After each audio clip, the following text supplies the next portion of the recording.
Et voilà pourquoi je disais la fois passée, c'est vrai, Dieu se dispose de les verser, de manifester la puissance.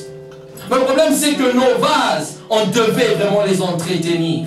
On doit entretenir nos vases. Et le vase doit pris l'image de nos cœurs. Parce que c'est ça le centre de tout. Garde ton cœur plus que toute autre chose. Parce que les sources de la vie viennent de là.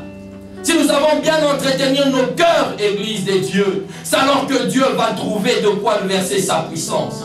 Mais lorsque nous avons des cœurs tortués et méchants, il est difficile que Dieu déverse et manifeste sa puissance dans nos vies. Quel est l'état de ton cœur?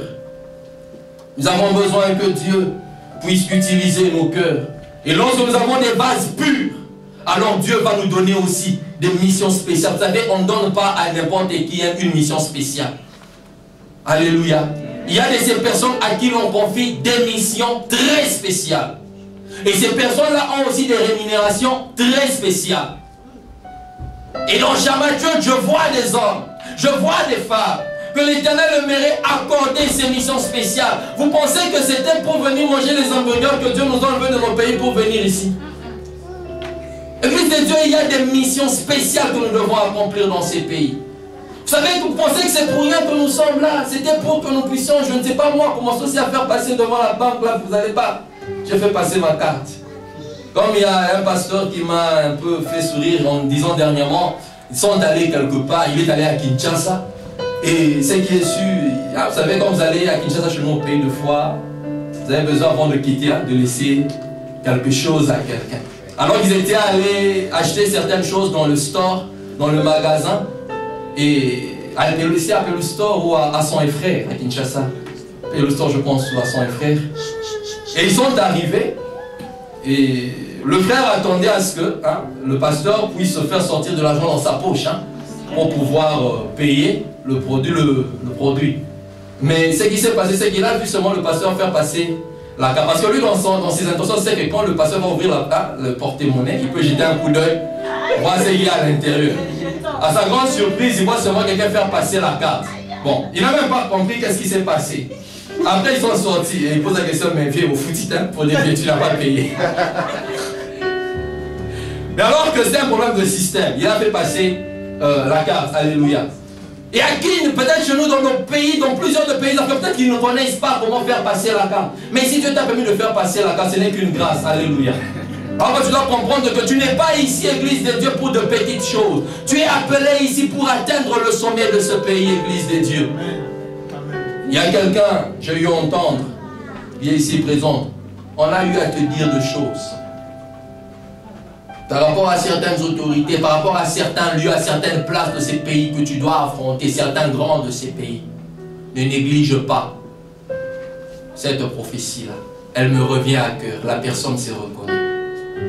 Dieu t'avait dit, par la bouche d'un serviteur des dieux, que tu entreras dans des grandes maisons, dans les grands de ces pays, pour annoncer le royaume de Dieu. N'oublie pas, cela vient de me remonter. Et ces choses vont bientôt s'accomplir. Tout dépend de la manière dont tu es en train de te préparer par rapport à cela.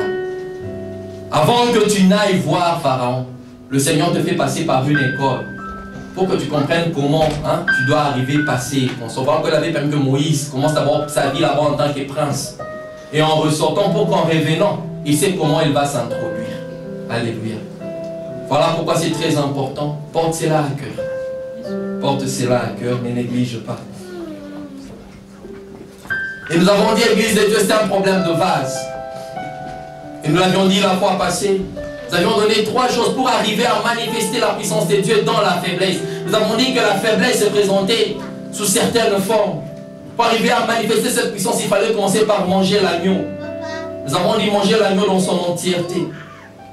Et vous savez, nous avons dit manger l'agneau, c'est en fait arriver à donner sa vie à Jésus-Christ comme Seigneur et Sauveur. Le laisser prendre la première place de ta vie. Te diriger dans tes choix, dans tes décisions, dans tes projets. Alléluia. Le problème, c'est que nous avons reçu Jésus-Christ, la plupart d'entre nous, comme Sauveur. Mais peu sont ceux-là qui l'ont reçu comme Seigneur. Comme Sauveur, nous croyons que Dieu peut me sauver quand tout ne marche pas. Dieu peut me sauver quand je traverse la vallée de l'ombre de la mort. Dieu peut me sauver parce qu'il est mort à la croix pour moi. Nous croyons facilement en tant que sauveur, mais nous ne voulons pas croire en lui comme Seigneur. Seigneur, c'est-à-dire, je te donne la première place. Moi, je n'ai pas de projet, je n'ai pas de décision, je n'ai pas de choix. Je te laisse, viens me conduire, viens me diriger. Alors que le Seigneur te dit, clignote à gauche, nous allons aller à gauche. Non, toi tu dis non, moi je veux clignoter à droite, je vais aller à droite. Et quand tu vas à droite, ça ne marche pas. Et tu commences à chanter Wapio, papa, pour dire où es-tu, Seigneur? Parce que les choses n'ont pas marché là où tu es allé à droite. Alors que le Seigneur t'avait dit, va à gauche. Mais tellement que tu étais puissant, tu as cru que par ta connaissance, par ta sagesse, tes décisions et tes choix, tu arriveras à aller. Et voilà pourquoi rien ne marche et tu cherches, tu perds le temps et peut-être même tu perds de l'argent, tu perds même des relations parce que tu n'étais pas là où Dieu voulait que tu sois. Alors que c'est Dieu qui te voulait à gauche, savait bien qu'il avait déjà un très bon plan qu'il avait préparé pour toi. Quand nous recevons Jésus-Christ, l'Église de Dieu, le Seigneur m'a fait comprendre aujourd'hui, hier, pendant que je priais, que nous nous enrôlons dans le processus de la puissance. La puissance commence lorsque tu invites Jésus-Christ dans ta vie. Alléluia. La Bible dit dans 1 Jean 4, 17, tel il est, tel nous sommes. Si quelqu'un est en Christ, il devient une nouvelle créature. 2 Corinthiens 5, 17. Les choses anciennes sont passées et les choses nouvelles viennent. En fait, la puissance commence lorsque tu acceptes Jésus-Christ dans ta vie. Voilà pourquoi j'invite quelqu'un qui n'a pas encore donné sa vie à Jésus-Christ et qui n'a pas encore reçu Jésus-Christ comme Seigneur ou Sauveur, que tu sois en ces lieux, que tu nous suives au travers de cette vidéo. Je t'en supplie, donne ta vie à Jésus-Christ. Parce que c'est le seul chemin qui peut nous conduire au ciel. Il n'y en a pas deux, il n'y en a pas trois. On peut corrompre pour passer des classes, mais on ne corrompt pas pour entrer dans le royaume des cieux. On entre dans le royaume des cieux après avoir Jésus-Christ, reçu Jésus-Christ comme Seigneur et Sauveur, et on accepte de marcher suivant sa parole. Alléluia. C'est très important. Et lorsque nous recevons Jésus, l'ADN de Jésus vient en fait se manifester dans nos vies. Or, c'est Jésus-Christ est un Dieu puissant. Et lorsque son ADN vient dans nos vies, nous portons directement les ADN d'un homme puissant, ce qui fait que nous devenons des hommes puissants. Nous portons le caractère ou le gène d'un homme puissant. Ce qui fait que même nos gènes deviennent paramétrés à la puissance. Quand vous regardez un enfant, ce garçon ressemble à son père, hein? Cette fille ressemble à sa mère. C'est le phénotype. Alléluia. Et de la même manière, quand tu reçois Jésus, la Bible dit on les a appelés chrétiens parce qu'on voyait la vie de Jésus-Christ en eux. On voyait ce que Jésus-Christ faisait. Mais aujourd'hui, dommage, on voit un Jésus-Christ calomniateur, un Jésus-Christ menteur, un Jésus-Christ dans la corruption. Et d'ailleurs, la Bible dit, il y a ces raisons pour qui Dieu a même honte d'être leur Dieu. Tu te dis vraiment que, oh Dieu, tu es mon Père. Dieu dit, dis-moi ton Dieu. Il a honte de toi. Quand tu dis, oh Dieu, shut up. I know your God. Et pourtant, lorsque nous recevons, la Bible dit dans Galates 3, si je vis, ce n'est plus moi qui vis, mais c'est Christ qui vit en moi. Mais quel est ce Christ pauvre? Quel est ce Christ mendiant toujours? Alors que la Bible dit, j'ai été jeune, je vieillis, je n'ai pas vu un juste abandonné, ni sa postérité mendier du pain. Alléluia. Quelle est ta nature? Quel est le gène que tu portes? Est-ce que c'est un ADN ou un gène mélangé avec le diable, le serpent et Dieu ou comment? Parce que tu manifestes les deux au même moment. Et dans la vie chrétienne, on ne peut pas être tiède. Soit tu es chaud, soit tu es froid. Si tu étais, la Bible dit quoi? Je te vomirai. Des chrétiens qui aujourd'hui, alléluia, et demain à régner. J'ai appris cela, qu'il y a une danse là, je ne sais pas moi, qui cartonne actuellement dans mon pays, ici c'est à régner. Donc on dit que cette chanson là, quand ça commence, même moi là, je dois monter sur la chaîne. Je dois chercher à aller, je ne sais pas moi où. À régner. Come on. Come on. Come on. Non, même toi, quand l'araignée commence, tu dois monter sur les pianos. Hein? Parce que c'est araignée. Mais après, on est dimanche à l'église. Puissance. Puissance. Quel est l'ADN que tu portes, Église de Dieu? Vous savez, les gens comme Elijah, je vais dire que j'avais un exemple. Quand vous voyez ce jeune homme, il a le gène d'un homme, le caractère, de fois vous le voyez de ses frères et consorts. Mais cet homme, ce petit enfant que vous voyez aujourd'hui, dans son gène, dans son caractère héréditaire, dans son ADN, vous allez vous rendre compte que demain, cet enfant-là aura des barbes. Aujourd'hui, vous ne le voyez pas avec barbe. Mais demain, il aura de barbe. Pourquoi? Parce que c'est juste un problème de gène, de type d'ADN qui se trouve déjà en lui. Il suffit seulement qu'il grandisse. C'est un problème de temps. Et vous allez voir le barbe commencer à pousser. Il sera aussi fier et commencera à faire ça. Comme quelques-uns. Comme quelques-uns, on cherche à mettre des pousse-poils. C'est ça, un pousse-poil. J'avais parlé aussi de Sandy.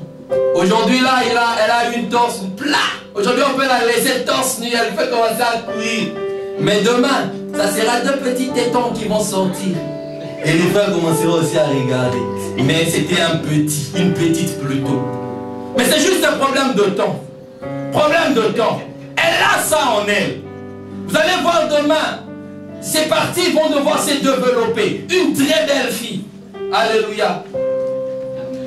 Je n'allais pas dire cela. Je ne vais pas dire aussi ça. C'est toi. Alors, vous allez vous rendre compte que c'est juste problème de temps. Quand tu vas grandir, ces choses vont se manifester. De la même manière, l'Église de Dieu, quand tu reçois Jésus, vous avez le ADN, vous avez déjà le gène. Ces choses de la puissance sont en vous.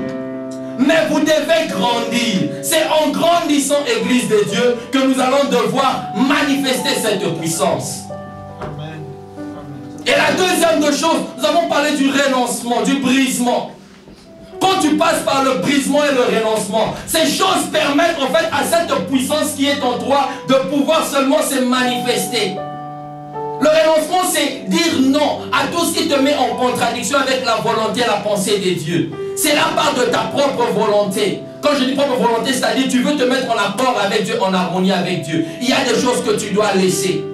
Ce n'est pas toujours des choses mauvaises. Mais il y a aussi des choses que Dieu a dit laisse et suis-moi. Je priais ce soir, je disais, ah, si l'apôtre Pierre était là, je m'aimerais te demander, apôtre aîné dans la foi, Père, explique-nous s'il te plaît, comment est-ce que tu t'es arrangé pour abandonner ta famille, tes enfants et suivre Jésus? On ne te qualifiera pas d'un père irresponsable. On ne te qualifiera pas d'un père irresponsable. Quelqu'un qui laisse tout et veut suivre Jésus. Vraiment, j'aurais voulu que Pierre soit là pour que je lui pose cette question. Qu'est-ce qu'il a fait? Comment ça s'est passé? Parce qu'aujourd'hui, il y a des choses. Nous parlions avec le pasteur dernièrement. Nous avons des appels. Dieu t'a dit que tu dois laisser ceci pour te consacrer à cela. Mais tu regardes à côté. Si je laissais, qui va payer mes billes? Qui va payer ceci? Qui va prendre soin de ceci, de cela? Et j'ai compris que nous vivons plus la vie chrétienne dans nos têtes, dans nos calculs, que dans la foi. Alléluia. La vie chrétienne ne se vit pas dans nos têtes. La vie chrétienne se vit dans la foi chrétienne. Je ne sais pas qu'est-ce que demain va me réserver, mais j'accepte seulement d'obéir à ce que Dieu m'a demandé de faire. Voilà, vous allez voir des gens comme des Paul qui ont estimé que leur vie ne valait rien pour Jésus. Vous allez voir des gens comme Ruth qui a même accepté d'abandonner sa famille, sa tribu pour venir se connecter dans la famille des enfants de Dieu. C'est ça le renoncement. Ça peut être un péché ou quelque chose que tu dois laisser pour arriver à te connecter, à suivre la pensée de Dieu. Parce que c'est en suivant la pensée de Dieu que tu arriveras à manifester cette puissance. Oui, c'est aujourd'hui que Jésus t'appelle. Ça fait si longtemps qu'il veut te sauver. On pense que cette chanson-là, c'est toujours pour les païens. Non, j'ai fini par comprendre que même les chrétiens ont besoin de cette question-là. Dieu veut nous sauver dans beaucoup de choses. Mais le problème, c'est que nous ne sommes pas prêts à laisser, à abandonner certaines choses que Dieu a dit laisse. Parce que tu te rends compte que c'est ça qui empêche sa puissance de se manifester en toi. Et nous disons le brisement, C'est Dieu qui t'a fait passer par là. Et quand Dieu t'a fait passer par le brisement, sa pensée n'est pas de te tuer. Sa pensée n'était pas de te faire du mal. Mais la pensée de Dieu en te faisant passer par le brisement, c'est juste, il aimerait bien écraser encore le moi, le ego qui est en toi. Dieu aimerait faire ressortir la nature de Dieu. Tellement que ta nature, elle doit prendre plus de la place. Voilà pourquoi il n'y a pas moyen que la puissance de Dieu se manifeste. Il y a une chanson que l'on chante chez nous,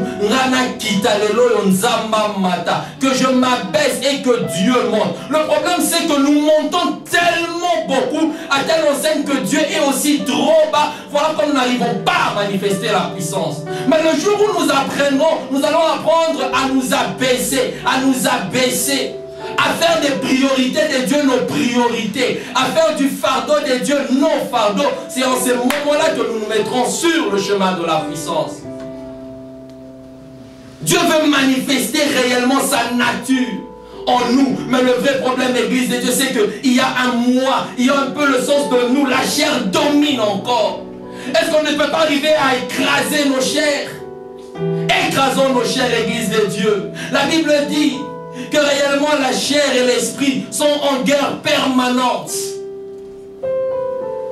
Et combien de fois Paul est en train de dire, je fais ce que je ne veux pas et je ne veux pas.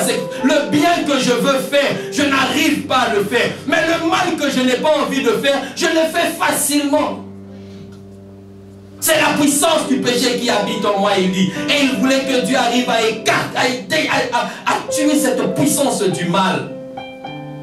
Que Dieu détruise la puissance du mal qui t'empêche réellement de le suivre. Et nous disons que le brisement c'était aussi un test que Dieu donnait.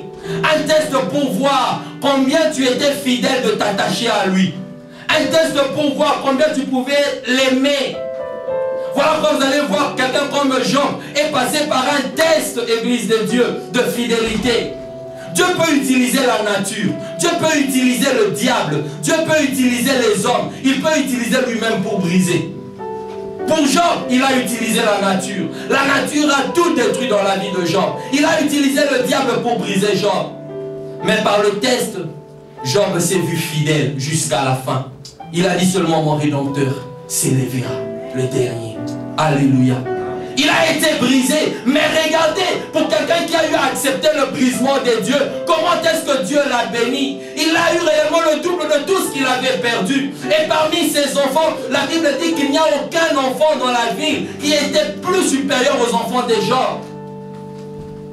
C'est ça le problème, Église de Dieu. Nous n'aimons pas passer par le brisement, alors que le brisement c'est quelque chose de très capital. Nous avons également cette personne que nous avons appelée Joseph, qui a été vendu par ses frères. Un test d'amour très important. Nous avons également Abraham, un test de soumission qui devait donner son unique fils qu'il avait. Mais regardez toutes ces personnes qui ont été testées par Dieu. C'était des choses que c'était pour eux difficile de laisser, difficile d'abandonner. Un seul fils que tu as, c'est ce que Dieu te demande. La veuve de Sarepta, elle n'a qu'une petite poignée, un petit poignet de farine et d'huile. Mais Dieu veut seulement cela. Et l'obéissance a permis à ceux qu'ils en ont eu beaucoup. Et c'est ça le brisement. Et je vous ai parlé la fois passée que je vais vous donner un petit témoignage de moi. Quand je finis mes études, j'ai grandi un peu sous une forme d'un garçon du genre fils à papa. Tout ce dont j'avais besoin, papa me donnait.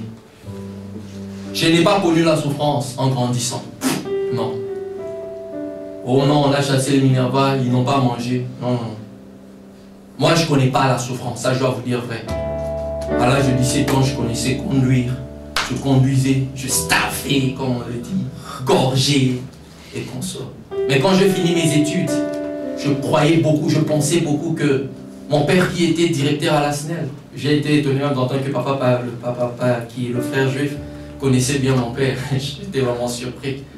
J'étais trop confiant que mon père étant directeur à une société d'électricité de la place, que ça sera facile pour moi d'être embauché. J'avais déjà mes plans, mes calculs, mes projets. Et quand j'ai décroché mon diplôme de licence en relations internationales à l'université de Kinshasa, c'est pendant ce moment-là que l'on s'arrange pour mettre papa de côté. Il s'est passé un problème au travail, on l'a mis de côté, il a été suspendu. Je devais commencer à voir les choses un peu autrement. On a mis papa de côté, mais toutefois, étant de la SNEL, il peut toujours me connecter. Papa me connecte au PDG directement. Je suis allé chez lui à la maison. Les dossiers ont été reçus et consorts. Mais le PDG ne m'a pas donné le travail. Il est allé chez ses amis qui étaient proches, qui travaillaient dans une grande compagnie de communication de la place, Vodacom. Nous sommes allés, on a parlé avec ce papa-là. D'ailleurs, un parrain à mon grand frère. Après avoir parlé, le travail ne m'a pas été accordé. Partout là où papa était en train de taper, de toquer, les portes étaient verrouillées, je ne comprenais plus rien. Plus rien. Et le temps passait, je ne devais pas rester à la maison, je suis un homme. Et il y a un ami qui avait une cabine téléphonique. Il m'a invité.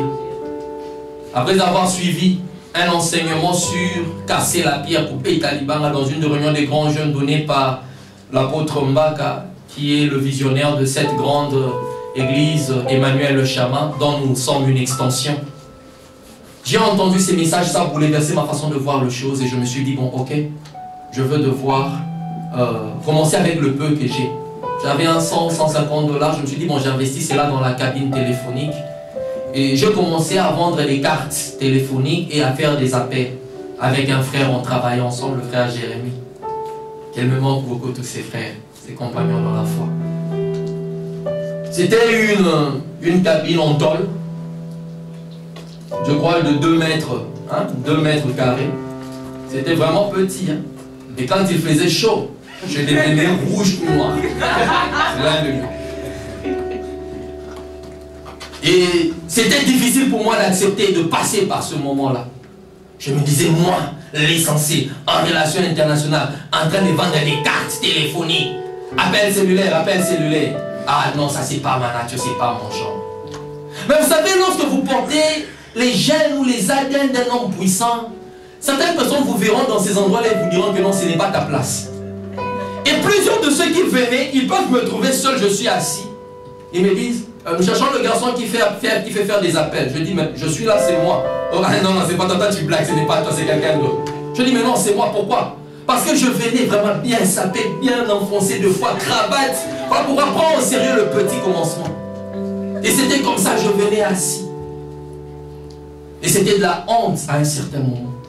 Quand vous voyez les belles filles de la cité passer, je m'arrangeais pour vite fermer la cabine. Pour vite qu'elle passe.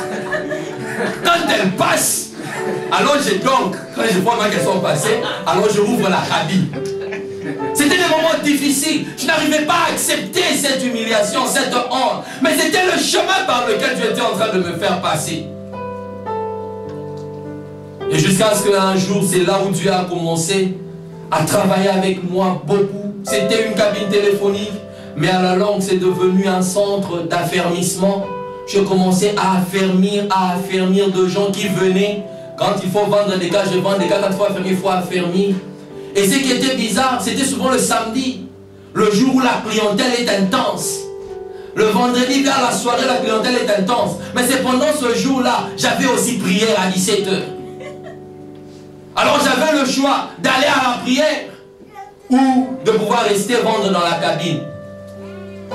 L'église de Dieu, je vous assure que je fermais souvent la cabine.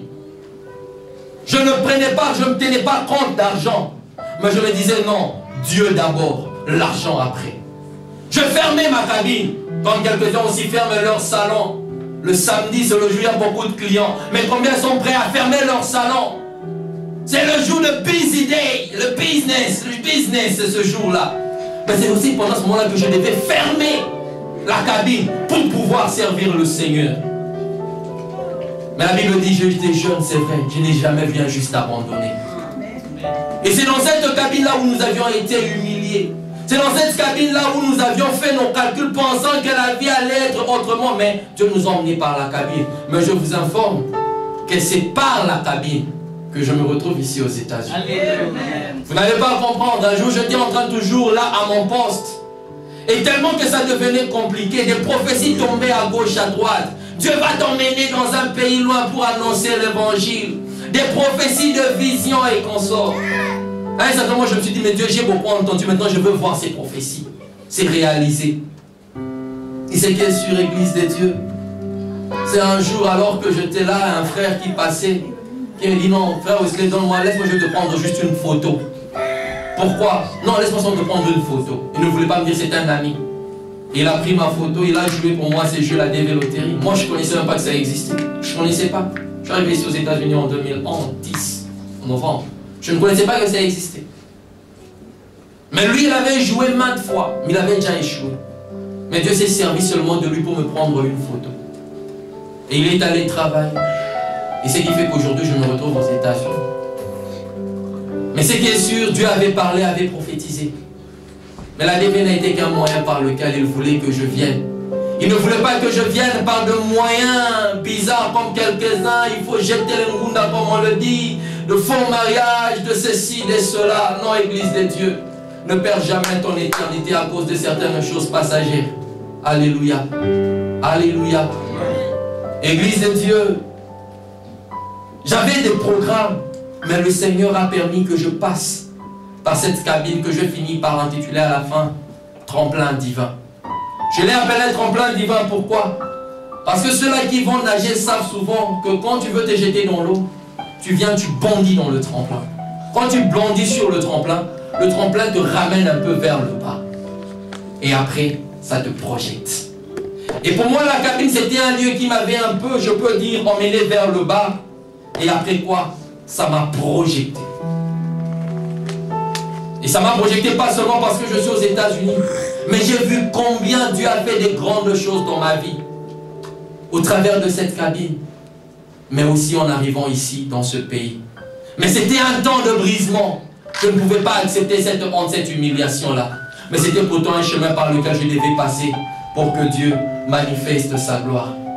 Mais tout cela, c'était parce que j'avais respecté la troisième de chose de cet enseignement, l'obéissance. Ésaïe 1,19 dit, si vous vous décidez pour l'obéissance, vous mangerez le meilleur production. Je m'aimerais encourager quelqu'un à la fin de ce message. Dieu, dans Jérémie 29,11, a un projet, un plan merveilleux pour toi. Projet de paix et non de malheur, pour que tu puisses avoir un avenir et une espérance. Mais le problème dépend de la manière dont tu as mangé l'agneau. Le problème dépend de la manière dont tu renonces ou tu acceptes le brisement. Ce n'est pas facile. Les deux versets dont je vous ai donné d'aller lire à la maison, ça parle de Jésus-Christ à Gethsémani, qui devait passer réellement à la gloire.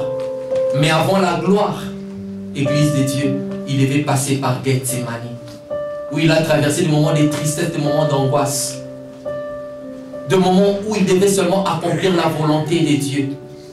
Il est passé par la croix, des moments difficiles, des moments pénibles. Or, la Bible dit, celui qui croit en moi et qui veut me suivre doit se charger de sa croix. Église de Dieu, chaque jour, il y a une croix à suivre. Je t'invite à porter ta croix. La croix est pénible. Tu peux mourir avec ta croix, mais ce qui est sûr, Jésus va te ressusciter.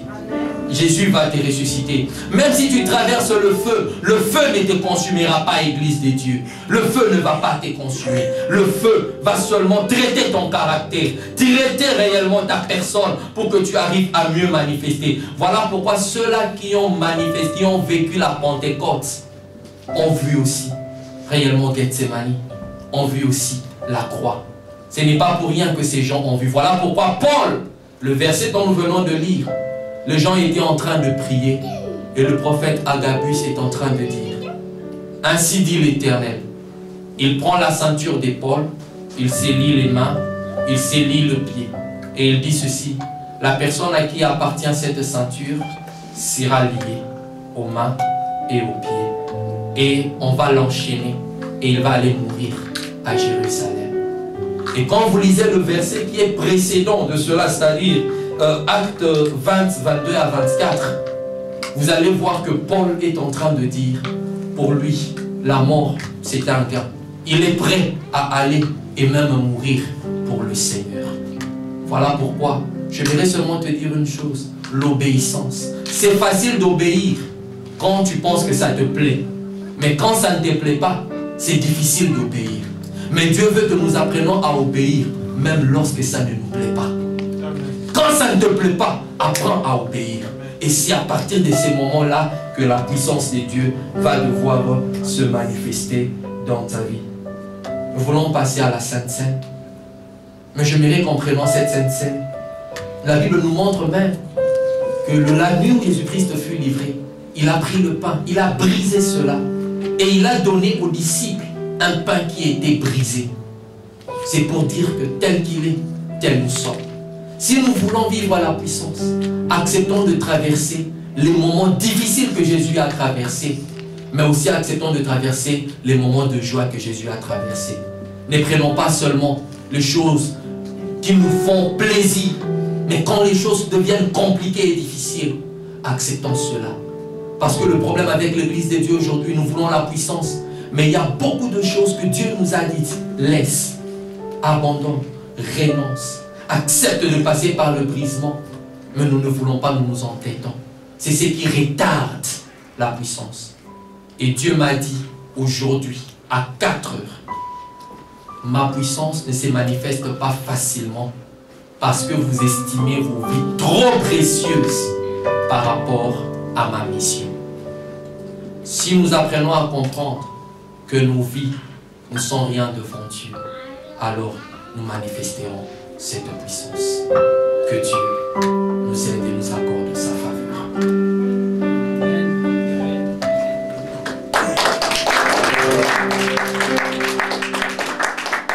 Tous ensemble nous allons nous lever pour nous approcher de la table du Seigneur.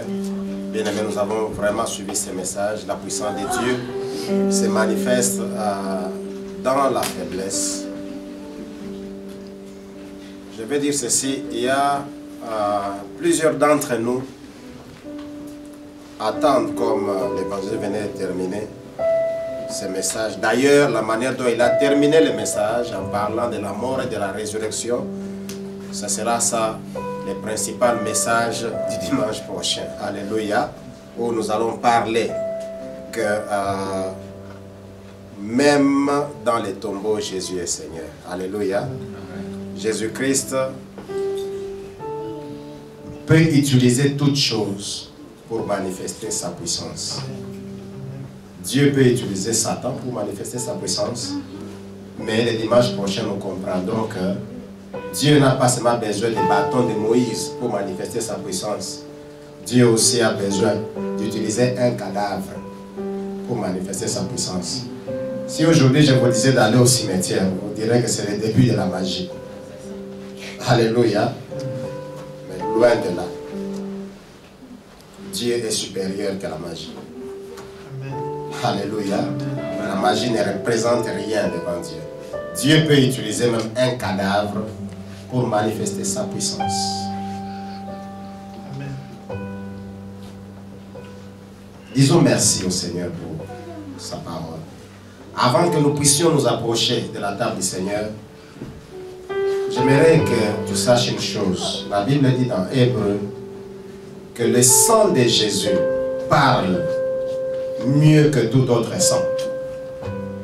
Si le sang de Caïn pouvait déclarer, chercher la vengeance, plutôt d'Abel, devrait chercher la vengeance, mais le sang de Jésus apporte meilleur message. Le sang de Jésus parle pour nous de bonnes choses.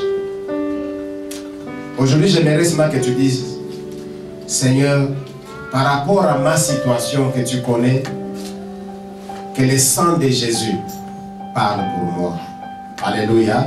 La Bible dit, le sang de Jésus parle. Aujourd'hui, nous allons nous approcher à la table du Seigneur pour que son sang parle pour nous. Il y a des gens qui t'accusent au tribunal. Laisse que le sang de Jésus parle pour toi. Il y a des gens qui réclament ta défaite. Ils réclament ta chute. Ils disent que ça n'ira pas avec toi. Oui, toi tu es impuissant. Laisse le sang de Jésus parler pour toi avec sa puissance. Alléluia. Il y a des gens qui disent que ça n'ira pas. Toi, si tu penses que ça va aller, tu vas nous couper les doigts. Dis Seigneur, moi je suis faible. Que le sang de Jésus parle pour moi. Lèvons nos voix et prions ensemble. Parle, réclame le sang de Jésus. Père Seigneur, la Bible dit que le sang de Jésus parle mieux plus que tout autre sang. Et Seigneur, puissant pour manifester ta puissance, tu utilises tout ce que tu veux. Dans le nom de Jésus, je prie Seigneur pour les membres de cette église. Je prie Seigneur pour tous ceux qui nous suivent au travers de cette vidéo. Que face à tous ceux qui connaissent comme problème, que le sang de Jésus, qui parle mieux plus que tout autre sang, puisse parler en leur faveur. Et quiconque, Seigneur, tout puissant prendra de cette coupe, ô Dieu,